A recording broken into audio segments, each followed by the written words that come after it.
বন্ধুরা তোমরা কি জানো যে অন্নপূর্ণা ভান্ডারে ভেরিফিকেশন হওয়ার কথা ছিল সেটা অলরেডি শেষ হয়ে গিয়েছে। তুমি হয়তো ভাবছো কোথায় আমার তো ভেরিফিকেশন হলো না, বা আবার অনেকে ভাবছো হ্যাঁ ভেরিফিকেশন তো হলো, তাহলে কিন্তু এবার আমি টাকাটা পাবো কবে।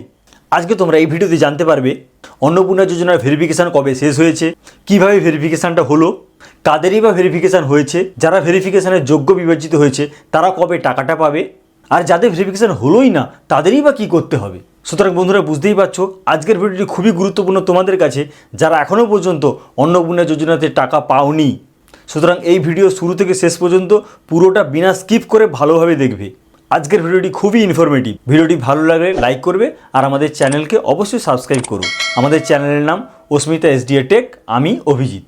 তো দেখো বন্ধুরা তোমাদেরকে আমি ডিটেলস বলছি। অন্নপূর্ণা যোজনা 2026 ভেরিফিকেশান অলরেডি কিন্তু শেষ হয়ে গিয়েছে। এবার সবথেকে বড় প্রশ্ন, তাহলে কি এবার টাকা পাবো? দেখো এবার ভেরিফিকেশানটা শেষ হয়েছে কবে না 10 জুলাই 2026, অর্থাৎ অন্নপূর্ণা যোজনার যে ভেরিফিকেশান হওয়ার কথা ছিল সেই ভেরিফিকেশানটা কিন্তু অলরেডি 10ই জুলাই 2026 শেষ হয়ে গিয়েছে। কীভাবে ভেরিফিকেশান হলো? কোথাও হয়েছে আবার কোথাও হয়নি, এইটা খুব গুরুত্বপূর্ণ। তোমরা যারা ভিডিওটা দেখছো তোমাদেরই মধ্যে কারো কারো ভেরিফিকেশান হয়েছে, আবার কারো কারো ভেরিফিকেশান হয়নি। গ্রামাঞ্চলে গ্রাম পঞ্চায়েত, অঞ্চল বিডিওতে বা অনেক জায়গায় স্কুলে বিভিন্নভাবে অর্গানাইজ করে তার ভেরিফিকেশান করেছে। টাউনের ক্ষেত্রে কিছু কিছু জায়গায় কর্পোরেশন, মিউনিসিপ্যালিটি সেখানেও অর্গানাইজ করে ভেরিফিকেশান করেছে। আবার এও খবর পাচ্ছি যে অনেক জায়গাতে কিন্তু এখনও পর্যন্ত কোনো ভেরিফিকেশানই হয়নি। তাহলে বন্ধুরা ভাবো যদি ভেরিফিকেশানটা নাই বা হয় তাহলে তুমি যোগ্য কীভাবে বিবেচিত হবে? কারণ যোগ্য না হলে তো তুমি টাকাটাই পাবে না। এইবার দেখো যে ভেরিফিকেশান কোন আবেদনপত্রগুলি গ্রহণ করেছে, অর্থাৎ যে অ্যাপ্লিকেশানগুলো জমা হয়েছিল তাহলে কোনগুলো সেখানে ভেরিফিকেশানটা করা হয়েছে। দেখো 30শে জুনের মধ্যে আবেদন যা হয়েছে, অর্থাৎ 30শে জুন 2026-এর মধ্যে যে সমস্ত অ্যাপ্লিকেশান করে জমা দিয়েছিল তাদেরই একমাত্র ভেরিফিকেশানটা হয়েছে। 30শে জুনের পর যারা অ্যাপ্লিকেশান জমা দিয়েছিল তাদের কিন্তু কোনো রকম ভেরিফিকেশান হয়নি। সুতরাং বন্ধুরা যাদের ভেরিফিকেশান হয়নি তোমাদের হয়তো এটা হলেও হতে পারে যে 30শে জুনের পর হয়তো তোমরা জমা দিয়েছিলে, বা অন্য একটা কারণ আছে সেটা আমি পরে বলছি। যারা ভেরিফিকেশানের যোগ্য বিবেচিত হলো তারা টাকা কবে পাবে? সব থেকে গুরুত্বপূর্ণ এবং যেটা প্রায় লাখ টাকার কোশ্চেন সেটা হলো যে এটাই যে ভেরিফিকেশান তো নয় হলো, বা কিছুজন তো যোগ্য সেখানে বিবেচিত হয়েছে ডেফিনেটলি, সেই যোগ্যরা কবে টাকা পাবে? দেখো এই নিয়ে নোটিশ বেরিয়েছে, মোটামুটি 31 জুলাইয়ের মধ্যে ধাপে ধাপে টাকা রিলিজ হতে পারে। সুতরাং বন্ধুরা বুঝতে পেরেছো এই যে ভেরিফিকেশানটা হলো সেখানে যারা যোগ্য বিবেচিত হয়েছে মোটামুটি আশা করা যাচ্ছে 31শে জুলাইয়ের মধ্যে তোমরা ধাপে ধাপে টাকা পাবে। আর ভেতরের একটা আমি খবর পেয়েছি যে 15 জুলাইয়ের পর থেকে নাকি টাকা দেওয়া শুরু হবে। এখন জানি না এটা কতটা শিওর। এরপর হচ্ছে কাদের ভেরিফিকেশান হলো, এইটা দেখো তোমরা অলরেডি জানো যে তাদেরই ভেরিফিকেশান হয়েছে যারা অন্নপূর্ণা যোজনাতে এখনও পর্যন্ত টাকা পাওনি, 1 নম্বর।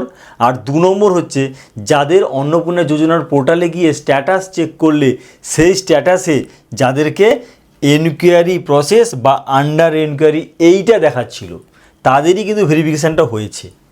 তাহলে বন্ধুরা বুঝতেই পেরেছো ভেরিফিকেশানটা অ্যাকচুয়ালি কাদের হয়েছে। তুমি তো ভাবছো তাহলে আমার তো ভেরিফিকেশান হলোই না। এবার দেখো যাদের ভেরিফিকেশান হলো না তাদের কি হবে, অর্থাৎ এর খবর কিন্তু সবার কাছে আছে, তুমিও জানো আমিও জানি। অনেক জায়গায় ভেরিফিকেশান হয়েছে আবার অনেক জায়গায় ভেরিফিকেশানই হয়নি। যাদের ভেরিফিকেশানই হয়নি তাদের টেনশন করার কিছু নেই, তাদের ভেরিফিকেশান হবে। হয়তো 10ই জুলাইয়ের মধ্যে হলো না এটা ঠিকই, গ্রামে থাকলে গ্রাম পঞ্চায়েত বা বিডিও, টাউনে থাকলে কর্পোরেশন বা মিউনিসিপ্যালিটির তরফ থেকে আবার কিন্তু ভেরিফিকেশান শুরু হবে, এইরকম কিন্তু আমার কাছে খবর আছে। সুতরাং বন্ধুরা তোমরা এটা ভেবে নিও না যে ভেরিফিকেশানটা শেষ হয়ে গেল মানে আর তুমি কোনোদিনই ভেরিফিকেশানের সুযোগ পাবে না, একদমই নয়। এটা আমার ব্যক্তিগত মতামত।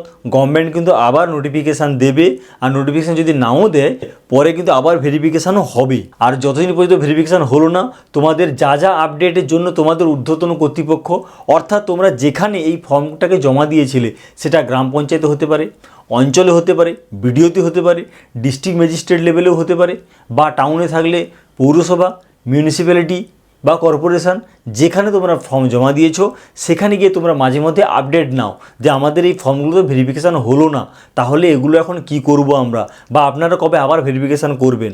কারণ দেখো, তোমরা যতটা কনসাস হবে অফিসাররা কিন্তু ততটা কনসাসলি ব্যাপারটাকে নেবে। তাদের হাতে যদি নাও থাকে তারা কিন্তু তাদের আবার ইমিডিয়েট সুপিরিয়র যারা, অর্থাৎ পশ্চিমবঙ্গ সরকারের কাছে মোটামুটি তার আবেদন করবে আবার নতুন করে একটা ভেরিফিকেশানের জন্য, যাতে তোমাদের জন্য কোনো ডেট দেওয়া হয়। সুতরাং তোমরা যদি বাড়িতে চুপচাপ বসে থাকো তাহলে কিন্তু ভেরিফিকেশান যে কবে হবে সেটা তোমরা জানতেও পারবে না। সুতরাং বন্ধুরা, তোমরা কিন্তু এবার থেকে একটু খোঁজ নাও যে কবে ভেরিফিকেশান হবে, ওনাদেরকে জানাও, দরকার রিটেন অ্যাপ্লিকেশানও তোমরা জমা দাও যে ভেরিফিকেশানে যাতে তাড়াতাড়ি করানো হয়। তো বন্ধুরা, বুঝতেই পেরেছো আজকের ভিডিওটি খুবই গুরুত্বপূর্ণ ছিল তোমাদের কাছে, যারা অন্নপূর্ণা যোজনাতে এখনও পর্যন্ত টাকা পাওনি, প্লাস যাদের ভেরিফিকেশান এখনও পর্যন্ত হয়নি। তবে লাস্টের দিকে যে আমি সাজেশনটা দিলাম না, সেটা কিন্তু আমার পুরোপুরি ব্যক্তিগত মতামত। তোমরা একটু স্টেপটা নাও না, তারপর দেখো না কি হয়। তো বন্ধুরা, আজকের ভিডিওটি ভালো লাগলে লাইক করো, আর যে কোনো ট্রেন্ডিং টপিকের আপডেট পেতে হলে আমাদের চ্যানেলটিকে অবশ্যই সাবস্ক্রাইব করবে। আজকের ভিডিওটি এই পর্যন্ত। Thank you.